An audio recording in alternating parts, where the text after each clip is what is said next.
Start कर लिया। हाँ हेलो 9th क्लास के बच्चों, हम कल वाला लेसन आज पूरा करेंगे, ठीक है। ये आपकी रूसी क्रांति चल रही है।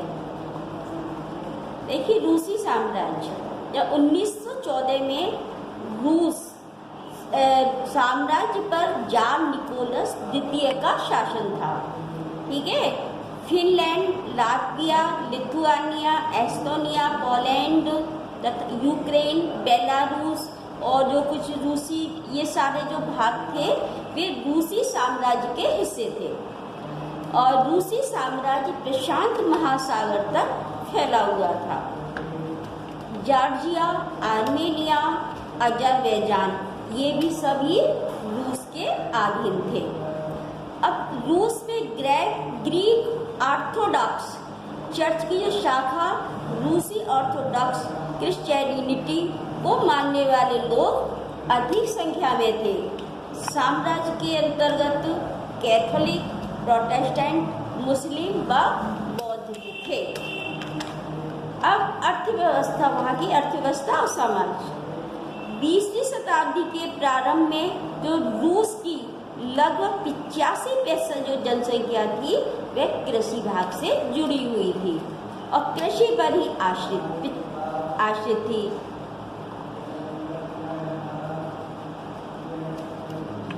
फ्रांस एवं जर्मनी में कृषि पर आश्रित जनसंख्या जो थी वो 40 से 50% से अधिक नहीं थी। मतलब रूस में ही जो कृषि पर आश्रित जनसंख्या थी वो सबसे ज़्यादा थी।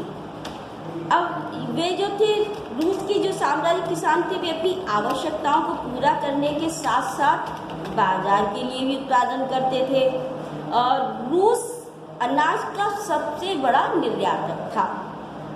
अब उद्योगों का विकास और वहाँ के श्रमिकों की स्थिति देखिए। रूसी साम्राज्य में उद्योग बहुत कम थे। सेंट पीटर्सबर्ग, मॉस्को ये मुख्य औद्योगिक क्षेत्र थे। बड़े बड़े कारखानों के होने के बावजूद अधिकतर उत्पादन कारीगरों की वर्कशॉपों में ही होता था। उसी समय रूस में बहुत से कारखानों ने 1890 के दशक में कार्य करना शुरू किया था। इसीलिए रेल नेटवर्क का तीव्र गति से भी विकास हुआ और उसी समय रूस में विदेशी निवेश भी तीव्र गति से हुआ था, जिसके फलस्वरूप कुछ ही वर्षों में रूस का कोयला उत्पादन भी दुगना हो गया और इस्पात के उत्पादन में भी 4 गुना वृद्धि हुई। अब अधिकतर जो कारखाने उद्योगपति की निजी संपत्ति थी। सरकारी विभाग उनका निरीक्षण करते रहते थे और श्रमिकों को न्यूनतम वेतन मिलता रहे, काम की पाली के घंटे भी निश्चित हो, इस बातों का वो ध्यान रखते थे। अब फैक्ट्री इंस्पेक्टर नियमों का पालन नहीं करा पा रहे थे। उस समय क्या था, श्रमिकों का शोषण जो रोकने के लिए जो ये व्यवस्था की थी वह श्रमिकों का शोषण रोकने के लिए की थी, लेकिन जो फैक्ट्री इंस्पेक्टर थे वो नियमों का पालन नहीं करवा पा रहे थे। अब जबकि कारखानों के श्रमिक प्राय लगभग 10 से 12 घंटे की पालियों में काम करते थे और वह ज़्यादा भी खिंच जाती थी। श्रमिकों के रहने के लिए कारखानों में ही विशेष व्यवस्था की गई थी जो कमरों के साथ साथ डॉर्मिटरी के रूप में थी। श्रमिकों में वर्ग विभाजन, श्रमिक सामाजिक स्तर पर बटे हुए थे। बहुत से श्रमिक शहरों में स्थायी रूप से बसे थे। कुछ श्रमिकों के गांवों से संबंध बने हुए थे। श्रमिकों के मध्य योग्यता एवं दक्षता के आधार पर भी बहुत अंतर था।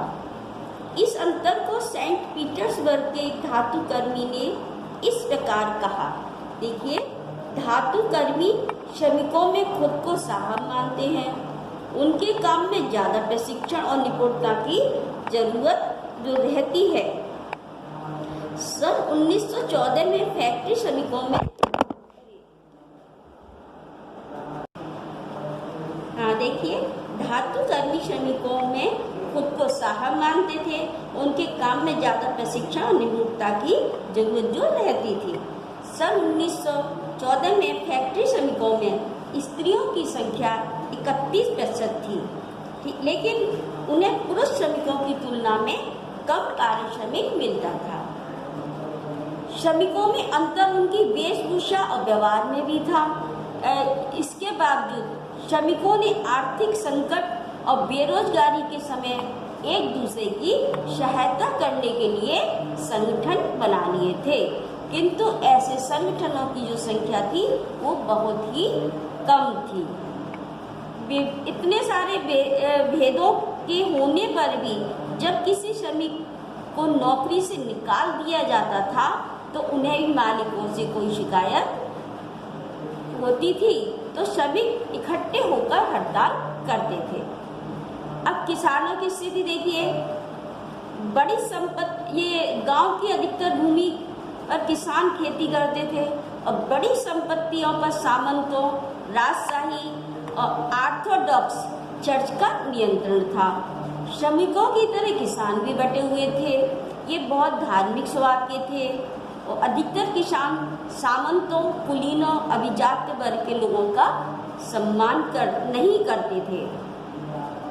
कुलीनों व सामंतों को जो प्रतिष्ठा मिली थी वह उनकी लोकप्रियता और योग्यता के कारण नहीं मिली थी, बल्कि यह जार के प्रति उनके समर्पण की भावना से मिली थी।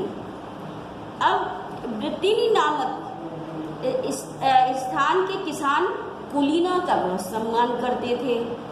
वे कुलीनों की सुरक्षा के लिए युद्ध भी उन्होंने लड़े।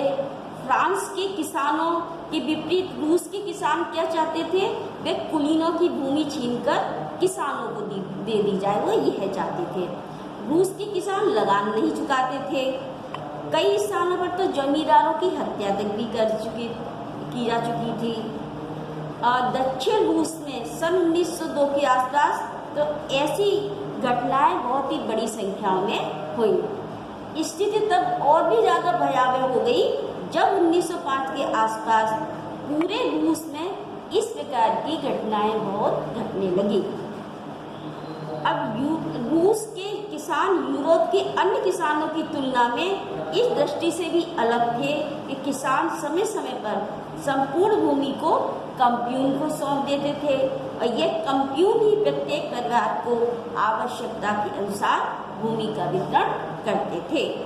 कम्प्यून देखिए, एक्स्ट्रा जोन में रूसी किसान समय समय पर सारी जमीन को अपने कम्प्यून यानी मीर को सौंप देते थे। ये है।